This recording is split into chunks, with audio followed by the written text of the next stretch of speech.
Welcome to this webinar. My name's Tommy White. I am heading up the sales team here in the MasterSeries and do a lot of the training. I'm going to start just with a little overview of what the MasterSeries is, and then we'll get into the wind analysis. It's a big topic, very complicated, but not when using the MasterSeries. We are looking today at wind analysis. Now, the MasterSeries has a large range of products. We have the suites, the three popular suites, the big building design suite with the smaller PowerPad Plus or PowerPad 500, and then we also have the Masterport Plus. But we can separate that all down into component items and you can purchase what you need. So for example, frame analysis and wind analysis and steel, but no concrete or slab or connections. You don't need them, you don't buy them. Or if you're just interested in portals, maybe the portals with the wind and the steel design and the connections is all you need, although that would be a bundle inside Masterport to be more exact. So you don't have to buy everything.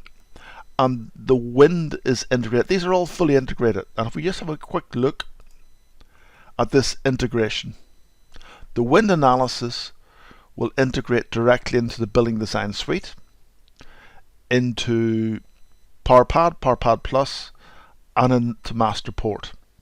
It'll also go straight, those are the three main suites. It'll also go directly into MasterFrame. So if you have a smaller system with just MasterFrame and steel design, you can still have your wind analysis. And that's the beauty about the MasterSeries. So I'm just going to minimize Chrome and we're just going to start up a file. So MasterSeries all the way down to M for MasterSeries 2020 and start my license. I'm using a networked cloud license, so it's now going to ask me how I want to log in, and I'm going to log into both MasterSeries and PowerPad. And here we come into the front screen just to do a bit of handshaking. So we can see recent files, we can see some announcements, this webinar today, we can see some interesting topics for viewing, things that have been recently showcased. And we then have our different modules, the frame analysis, the connections, the wind, and the simple beam designers. If I go into wind, it's going to ask me for a file name, and I'm going to say Fred. It's just going to ask me some basic information. But all that's going to do is give me this value down here of Q, obviously for the heights that I want to consider. It's useful, but not that useful. Where I want to go instead is into Wind 1, a little frame I've created. Very basic, very simple. 3D, turn on some 3D, and we'll see all of the members. We could even show them different by different section sizes, although they're pretty similar because we haven't designed it and we're not that interested in the sections themselves per se. We've got some bracing and some internal members. So just turn off the 3D, and at the same time I'll turn off the color by section. So what we want to do is to put the wind loading on it, and the old-fashioned way would have been to come to a member, in member loading, chosen a member such as this member back here, and applied some UDLs in the X or the direction, and then given them load factors and load values. It works and can be done, but we don't need to do that, because what we have is something called the wind MasterKey wind analysis. And just before I do that, I'm going to turn on my area loading so that I can use it. So area loading is turned on. Some levels with some floor loading. I'm not interested in that today, but still is needed to be just set up very basically gravity area loading. So now let's go in and look at our wind panels. First thing I want to do is say what directions I want to consider. Well, sensibly you consider it in at least two directions, but since wind doesn't blow the same in both directions, I am going to ask for 4 directions. But I'm also going to ask it to use the wind analysis. So here we now come and it's asking us for internal pressure and internal suction values, and I'm going to actually select those. So double clicking. Method, we're going to use directional method. UK standard directional factors. And I'm also going to turn around and say that I want it to be a steel building. So a steel framed building. And that will allow us to calculate the CSCD. From a wind point of view, it's important to know what orientation is. I'm going to say that the north is over here. So I'm going to set the north to be 45.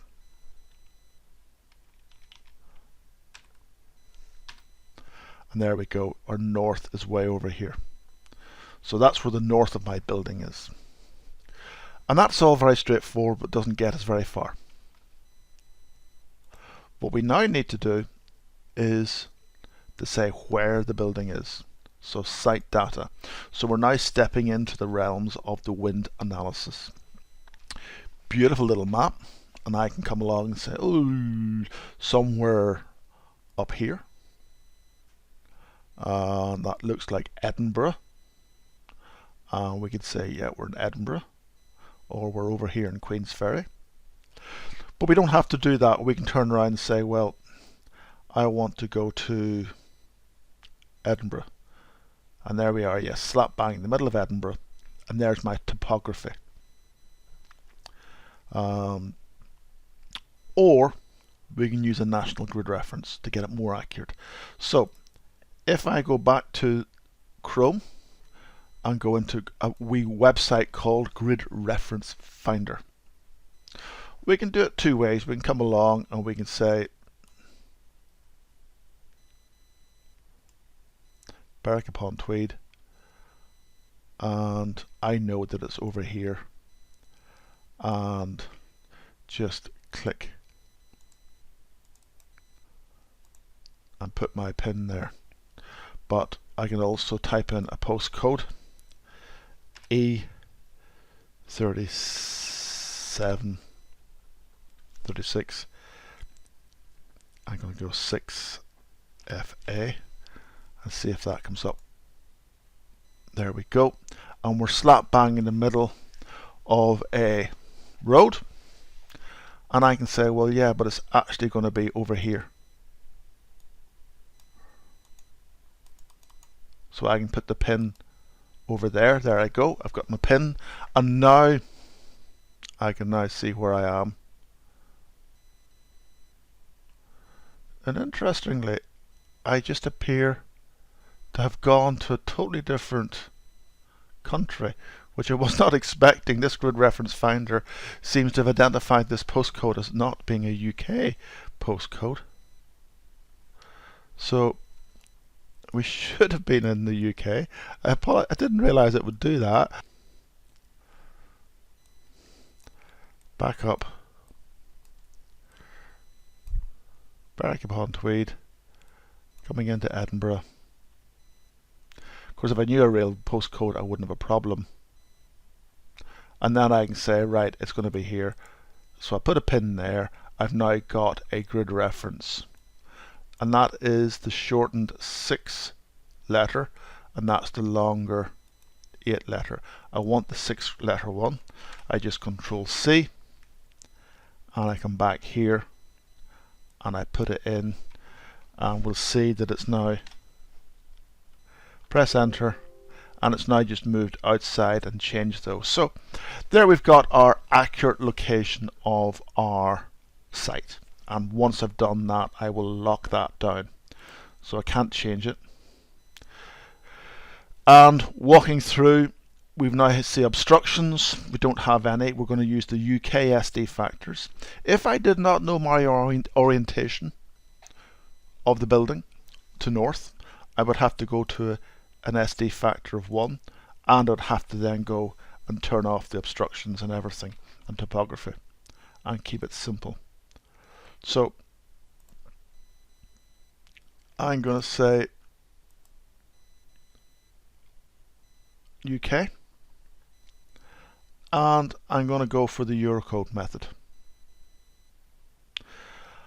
If I went for the designer's guide method, that takes sub-grade zones, not city and not country but in between, and not country rough but country smooth and then sea. But really we should just be sticking with the Eurocode method. Our occurrence is going to be once every 50 years. We can go for a 120 year for monuments, and we can go for 1 in 10,000 for BNFL and things like that for power stations. But we'll stick with that. Or we could even come in and say 1 in 25 years for a cowshed, agricultural. But I'm going to say no, I'm going to go for 1 to 50. And that's all I need to do in here. All very straightforward. I've been doing a lot of talking to click on 2 buttons, and I can see my information.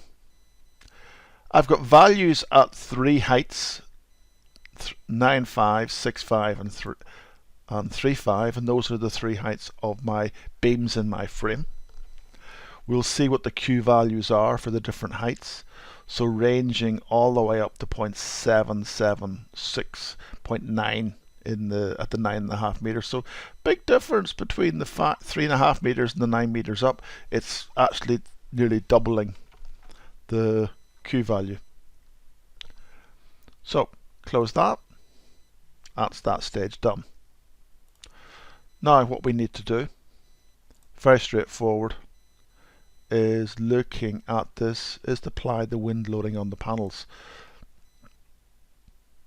2 ways of doing this, the easy way and the hard way. The hard way will be to come along and say, right, I want to add these in, and I'll explain that problem in a minute. And I could then say, let's add in another group, and I could go from here. And I could add in another group. And in fact, I could just go and go window, and it's grabbed the dominant surface for me.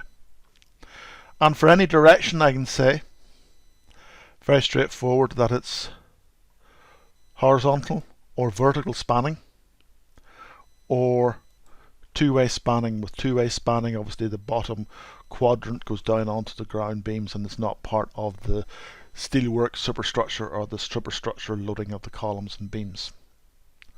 If you put beams in there, it would load those for you. And that's all pretty straightforward. You can walk around and do that one after the other. But in reality, what you want to be doing instead is coming along and just say auto. Now, I said there was a bit of a problem, and that's all to do with over here. You'll notice here that it's ignored the steel bracing in the designation of all the panels. It's just gone straight across from column to column. And that's because we told it that these were bracing members. If I go to the bracing tab, you'll see that those are highlighted. I'm going to add these into the bracing. Just being careful to get those. And then I'm going to come back out to my wind panels. I'm going to delete them all again and ask it to regenerate. And this time it has seen them all. Very straightforward. Now, that gives us the wind surfaces, and what happens in the background then is for the 4 directions that we created, the 4 directions of wind, 0, 90, 270 and whatever the other one is, can't remember my maths, 180, is it actually works out the wind directions, and it allocates those to directions. So W1 is the wind coming along the x-axis, and we will see blue, brighter blue, dark green, lighter again green. And what those are is the coefficients. So on the leading edge here it's 1.3, down to 0.8, down to 0.2. And likewise when we zoom in here, internally it's 0.7, but on the edges it's down to 0.63, so it's bleeding off around. and likewise on the roof 3.5, 1.5, so this is catching it up. And we can do that for every wind direction, and to be honest, they'll all be pretty similar because it's just the shape of the building. Where it does change is when we come back and look at the W1 for wind pressure. These are the physical values, so times your Q values, and I know it's a wee bit hard to see, but we're now down here to 0.73. If I change the colors to the color palette I don't like, but is more useful, you can see 0.7 here and 0.3 here and 0.7 in that direction. And if we look at the opposite, we don't actually get the same values because the wind pressure was more dominant in that direction. So we've got slightly higher values on this side. So that's why we look at the 4 different directions, and we could even add in the other directions because we have up to 8, and we can just put in our own at 45 degrees or 37.2 degrees. Not a big problem. Now, the next stage is looking at the wind with the pressure inside and the pressure suction inside. So that's where we have these additional load groups. So instead of being W1, we can look at P1. Sorry, P1. And P1 is going to be positive, but with pressure on the inside pushing that back out, which reduces this one but increases this one because it's suction and positive inside. So if we go from P1 then to the suction version with internal suction, you'll see that one set of values increases and the other decreases. So they've gone down and these have gone up. And that's because it's sucking on the inside and it's pushing on the outside. They're accumulative. And those are all considered as valid loading cases. Now, for loads themselves, we need to come along and create load cases. And the traditional way is to come along and add them in one at a time, add another case, give it a name, maybe dead plus live plus wind on side, and maybe W1, and then come in and say put the values for D1, L1 and W1. When we deal with W2, we're still dealing with D1 and L1. It's only the W's that we're changing, but that's a lot of work. What we can do instead is we can come in and auto-generate those based on some certain principles. So I'm going to be dealing with a set of load cases. I am going to import a template of loading cases, and this is just the basic Eurocode loading cases. Replace the existing ones. So dead and live, it's going to be ultimate and service. Dead, live and wind, ultimate and service. And we'll consider internal suction and pressure. And we'll consider horizontal notional loads. Dead plus wind. And we're just going to do this once with it being the wind, the leading direction, and live load only. So now I replace all the loads with those, and I end up in this case with 104, because remember we're dealing with 4 directions plus suction plus pressure, which is 4, 6, 8, 12, times all your permutations, times your service and ultimate. But it's not a big problem, and that is how quickly we can generate the wind loading on a structure. Let's see if this is static, analyze it, and space frame. Yep, and also the compression members, the bracing members are also tension only, so they're being done in a non-linear fashion. So it's only the tension members. So let's take off the pretty picture. Let's go to results, graphical, and you'll see the bracing disappears in the lower levels because they've got into compression. If we look at the deflected shape, and we come along and look at a W1, we can see it moving to the side, and it's usually easier to see that with the existing structure and just a wee bit of magnification. Yes, it's moving internally but not externally because the bracing is holding it in place. We should also find that we're actually possibly using a stiff deck internally on the slabs. We can see it's all moving like that, so these are bending out of shape, and we could eliminate that to put, because it's really a wind function, to put the load back into the wind bracing areas properly. And the way we would do that is to apply a semi-rigid stiff deck. So let's look. We've got nothing. We're going to say we have a 200 slab, and it's got an E of 26. We're going to auto select front view. We're going to say, right, let's do this one, and back out, and we're going to take out that, and I think there's another one in there. I'm going to take out 2 sets of openings, so that's going to assume that there's a concrete deck at that level. Add it in, 226, and again, and apply, do the same over here. And I'm not going to waste time doing the openings, and add in a third one, and I'm going to put in 200, assume it's a composite or floor or whatever, 26, and it's going to be that. So now when we analyze, static analysis, space frame,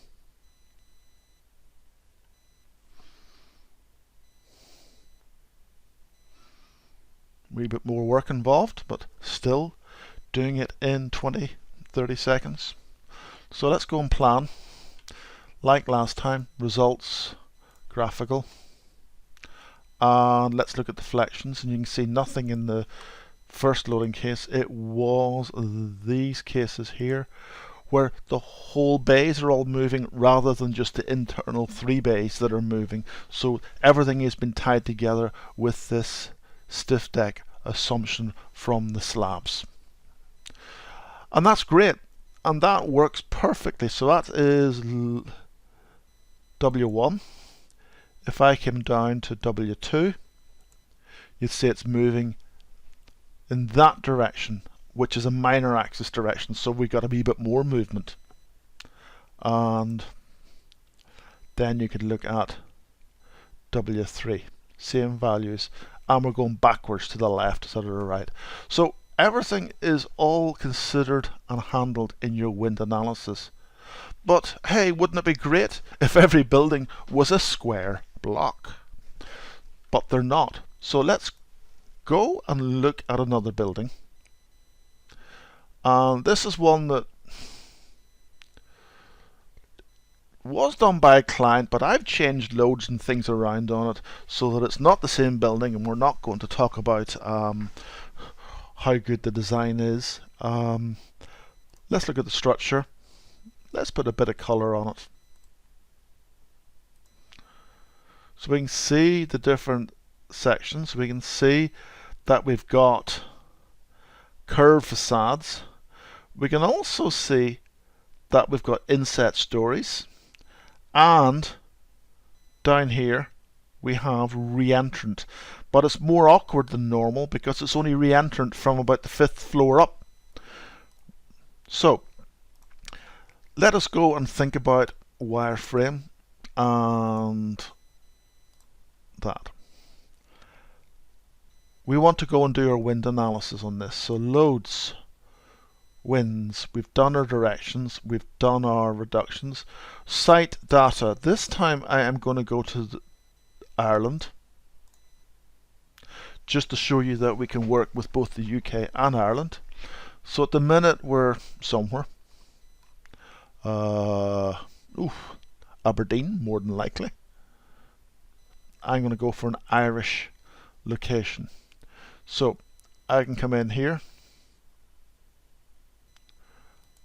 and choose a location, or I can say, right, let's go down to Cork, which is hidden but exposed, and let's look at the factors. He played safe. He didn't know what the orientation of the building was. I'm going to say no, I know the orientation, so it is that dominant south by southwest wind, or no, it's actually west by southwest wind, because it's slightly more up to the west than it is the south. And we're going to go for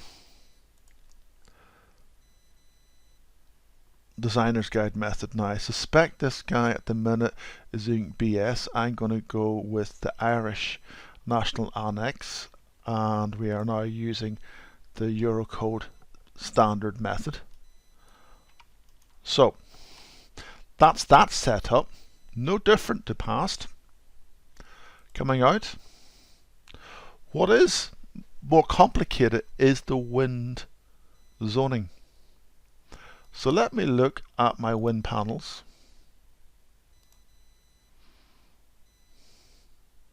Wind panels, straight to wind panels.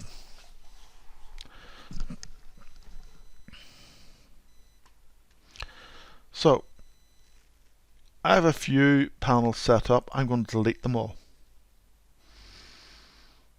So delete. So I now have nothing in here. Totally empty, nada. And now I'm going to use that fancy auto. So let's have a look at what it does. It's thinking. Of course it's thinking. It's quite a complex structure. It's still thinking.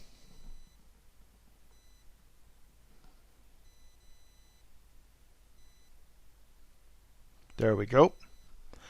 And we should now be getting, there we go.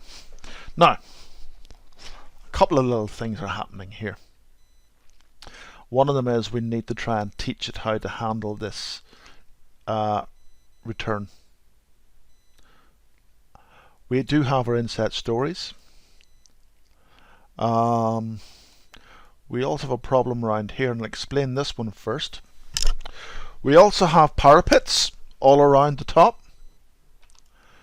And we also have a canopy out here that it identified automatically. And if I look at that, yes, closed, wind on both sides ticked. And it's also got, if I turn this and said don't close open, it drops that down, so I now get my correct inset, my re-entrant corner with my little balcony and everything happy in there. We just need a wee bit of fix in there, because sometimes you need to hold your hands on very, very complicated things, because it's not God, it's brilliant. But first of all, what's the reason down here? Well, the reason here is that the column is way back over here. So we need some way of defining this edge as existing. And what I'm going to do is I'm going to create a column as a dummy member. And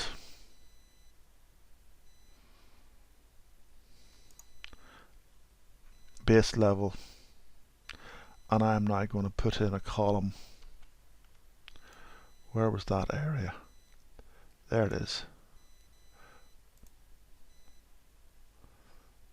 There we go. It sliced this in, but it's a grey rather than a black member because it's in as a dummy member. Now it will have a support. I see it's grey now. And if we look at the support, it'll be fixed because that column won't actually exist in the analysis. It's just used for trimming out. So if I go back to my wind loading,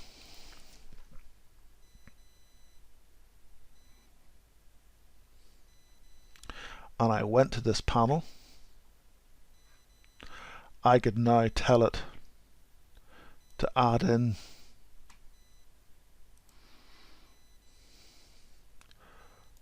that member, and I think I probably missed, I should have put another one in there. Yeah, I should have put some more in. But you get the gist of how that works. Now, I did not mean to exit, I apologize. Going to look at another little problem. Yeah, it actually took the others out, so I am going to create a member. Well, I probably could have done it on the fly from dummy member from here all the way up. Yeah, to that member.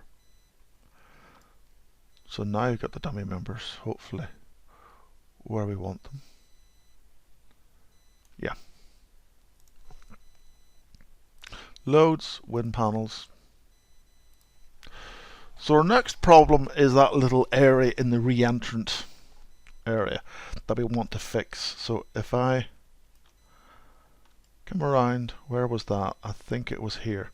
If I turn on all, yeah, it was. So in here,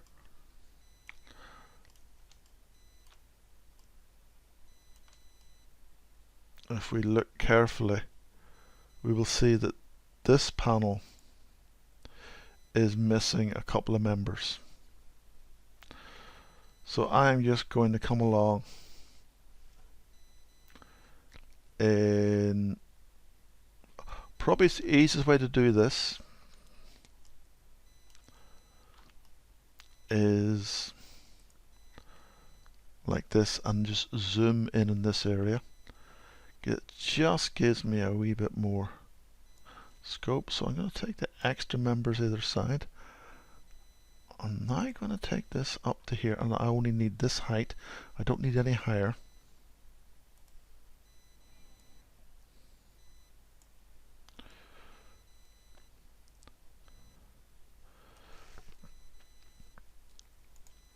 So I take this and I can come in now, and I'm looking at this frame and I'm applying mode. I really need to add in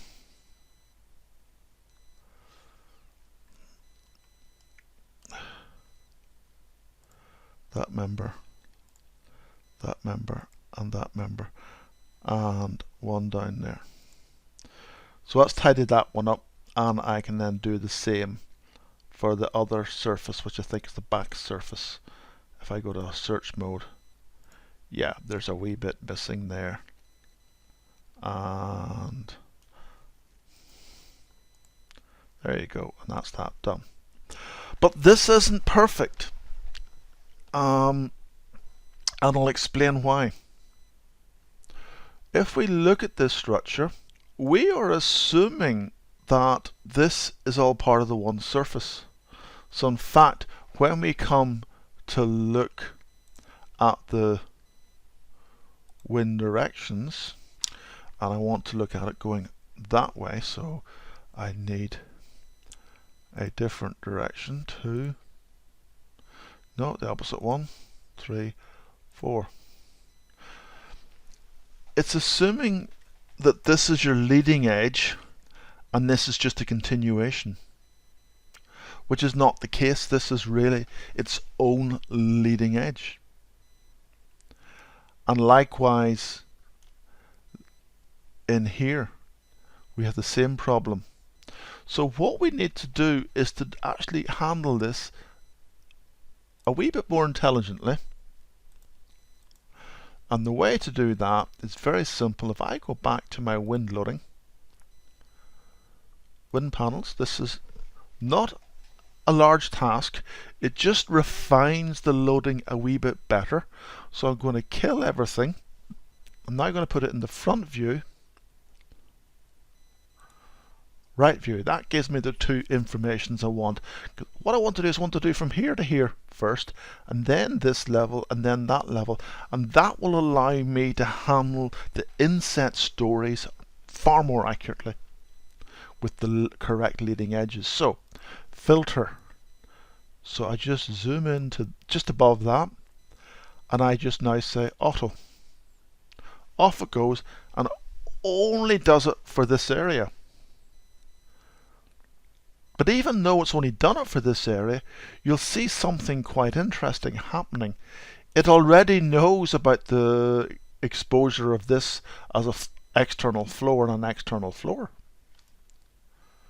So that was just saying the internal. I thought for a minute that was something else. So out, right, filter, and we need to just grab from above to just above. There we go. Doesn't matter about those, they're not actually in the view. Auto design, and off it goes, and it does this band, this strip of the structure. So again, we now see we're getting everything we expect.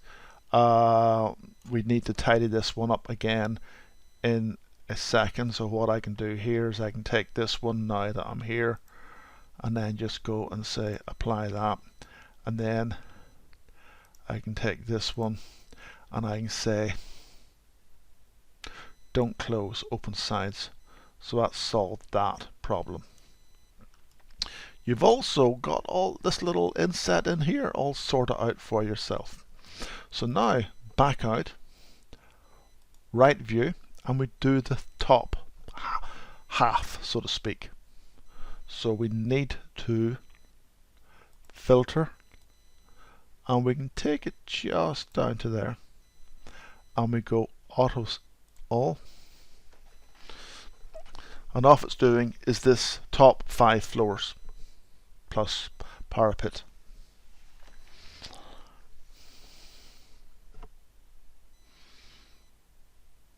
And you can see they're different colors. So let's get back out to the full thing, and we can see the lovely banding of everything. And we can see that that's all okay, that's good, that's good, that's good. And because I told it that it was fixed, I just need, for some reason, there must be something in there, and it's easy enough to come in.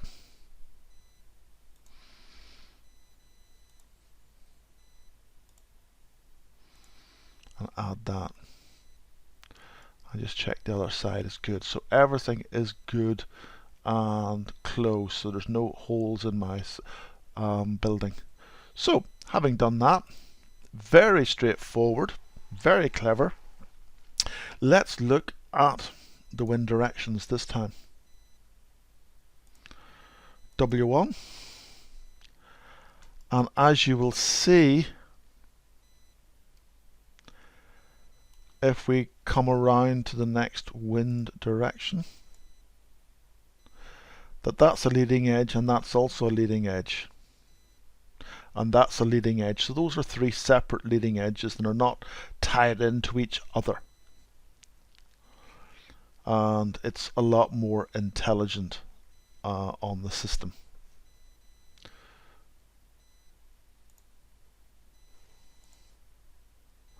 Likewise, pushing, that's a leading edge, and this is a brand new leading edge way back here, and it's got that, and it's nothing to do with this leading edge. So there we go. That is how quick and intelligent it is to do the wind application on the structure. And yes, these are parapets, and I'm just going to go into the parapets and make sure that they're loaded both sides.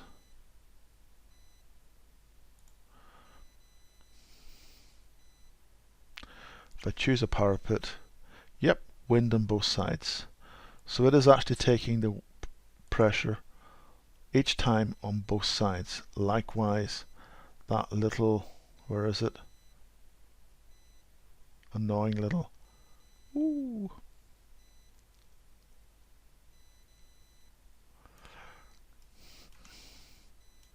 There it is.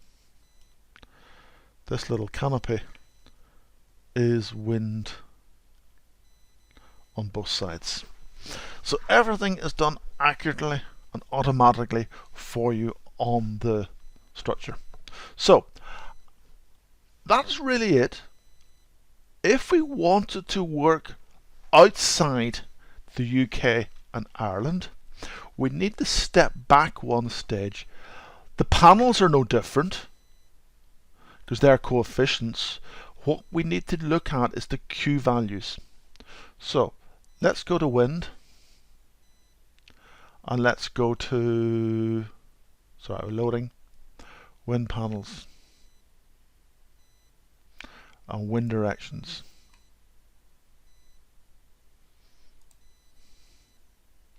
Yeah, that's okay. Using the wind loading, we can go and say no, user defined. Once we hit user defined, it's going to ask us for each height up the building,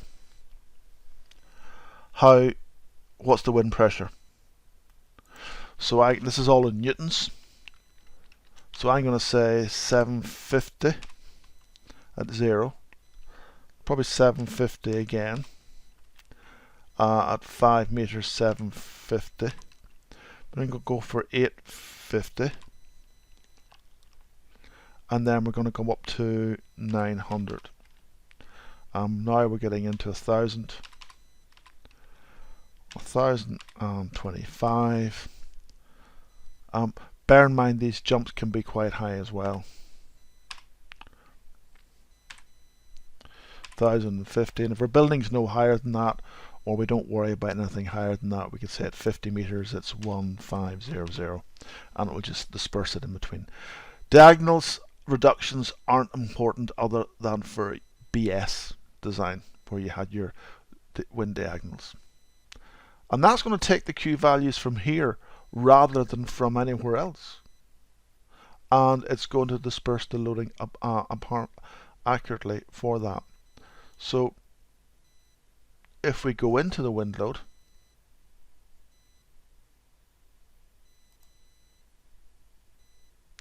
and look at the site data, you see everything's turned off because it's Q. But we could still go in and put in obstructions if we really wanted to. We can go and say no, it has to be, and it should be SD factor of 1, because we don't know the wind orientation aspects of the structure, so we can't reduce the wind in any direction. We could have our own set of factors for different directions if we really wanted to, but normally overseas people will just choose 1, which means that we don't need to worry about what north is because every direction has the same load. And that is how simple it is to pull in a non-UK or Ireland set of wind pressures. We will see now when we look at our wind on our structure that they will be different values to what we were expecting. So pressures are going to be smallish and then climbing up. And you can see on these you get these very high pressures on these parapets because they're getting wind on both sides freely, and been pulled over, which does make life a lot more onerous on them. But that is what the nature of that beast is. So I'll just have a look through the questions. Can you extract horizontal foundation loads from the wind analysis? Well, the simple answer to that, Sean, is absolutely, because you have supports here. So if I went in, and I'm not going to do this big frame because it's going to take me forever to analyze it, maybe 5-10 minutes, but I don't have that spare time. I'm going to go back to my other frame, and it's wind load 1. And if I look at the results, tabular, I can see what my support reactions are. And I can see my horizontal reactions are pretty nominally nothing for a dead plus live loading case. If I went in for dead plus live plus wind, I'm suddenly finding the RX values, but on certain ones are significant and others are nothing. So if I was to come along and say take all of these out and then put that in and that in, you'll see that there I've got value and they've got value. But if I was to take this one,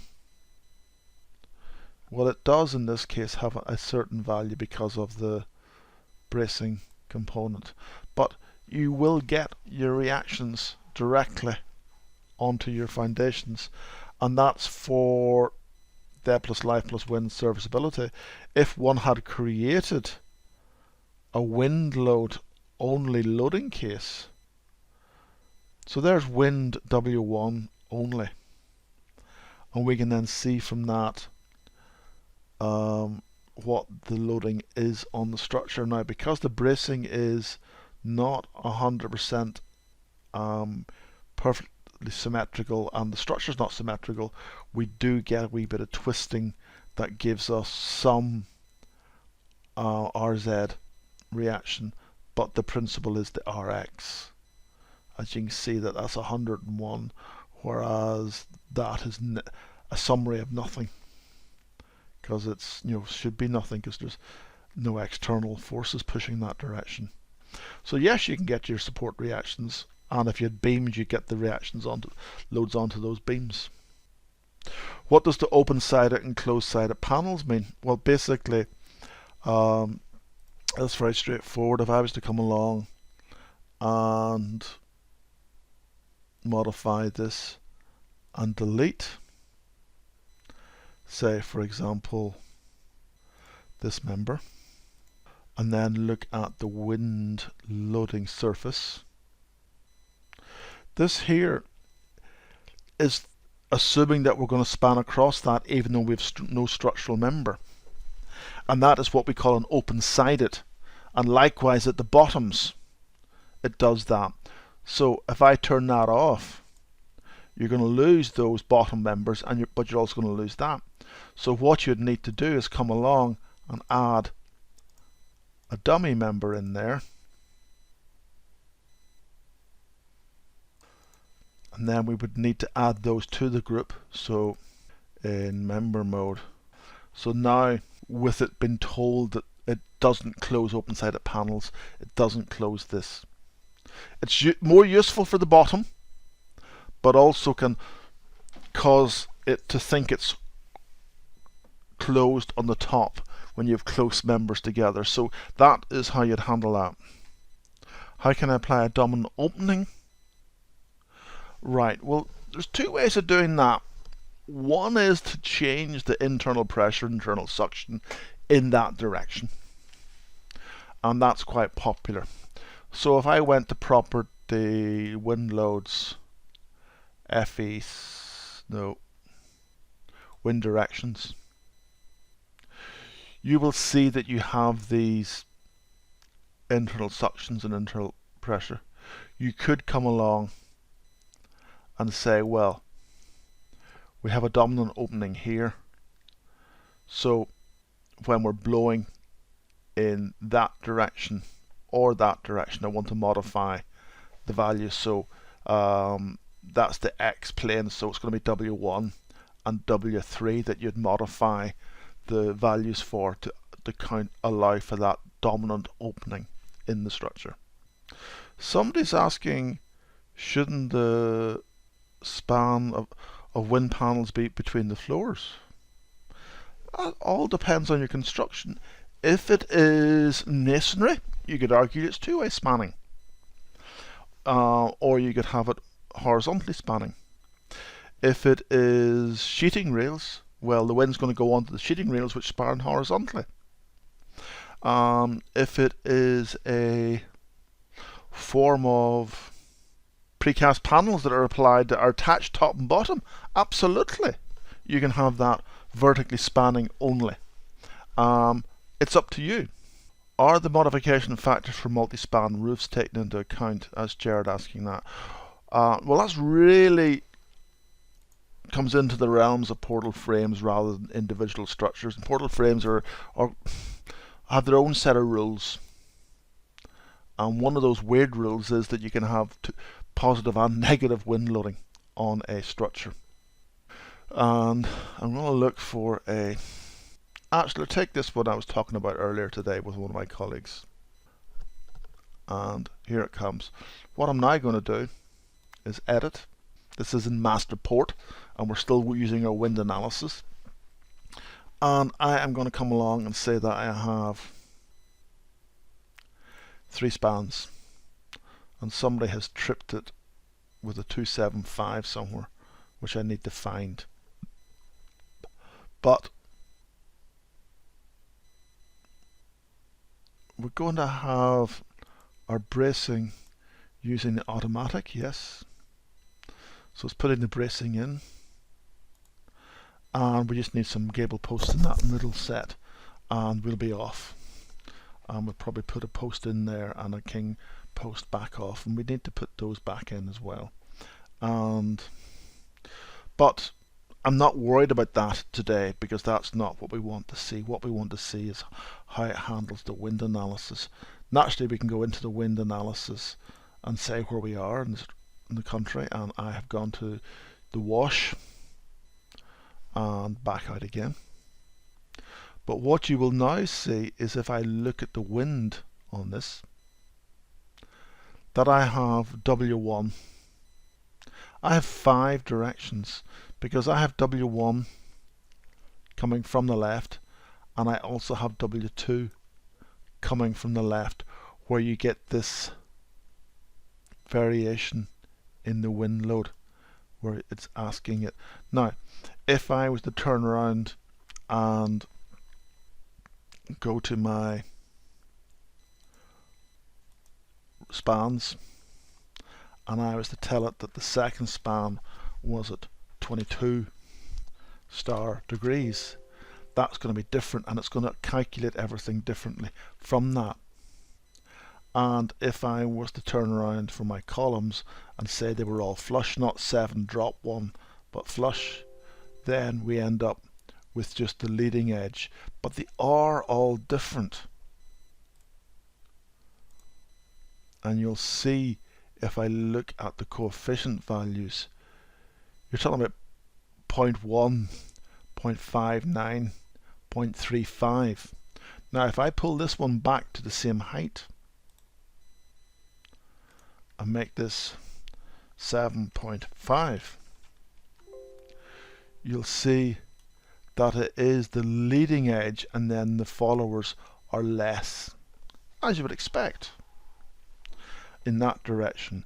If we look at direction 2, which is the same direction but with the suction, those aren't getting, so that's the positive pressure, but those are still in suction. It's all calculated for you by the analysis. Somebody's asking, what would you use the EC CSCD value for? A simple 2-story masonry structure? Concrete. They're as rigid as concrete, at least, is what I would choose. I'm sure that there are some publications out there that would recommend it. Is that specific to Masterport? Jared's asking on this. Yes and no. It is specific to Masterport in that it does it automatically. There is a way of asking MasterFrame. Well, if I was to take this frame and exit the editor, yes, and I now save in MasterFrame format, so it's going to be in Portals, but it's going to be in MasterFrame. That's okay. I suspect the answer to that is going to be a no, unless you want to change it yourself. But because portalization is especially pitched roofs, and portalization is its own little game.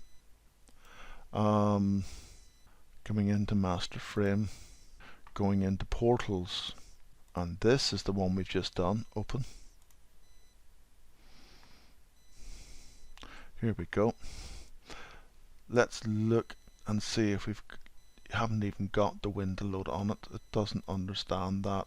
I need to go in and apply area loading.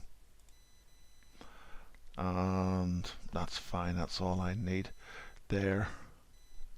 Loads, wind panels, directions, that'll do. Use wind, yep. That we're not worried about that. We want to see what the coefficients are. And loading and wind panels.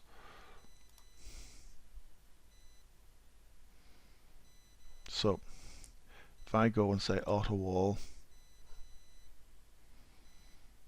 it doesn't like that. That's far too big an opening. But you're still going to see that you have higher values here than you do on these leading edges.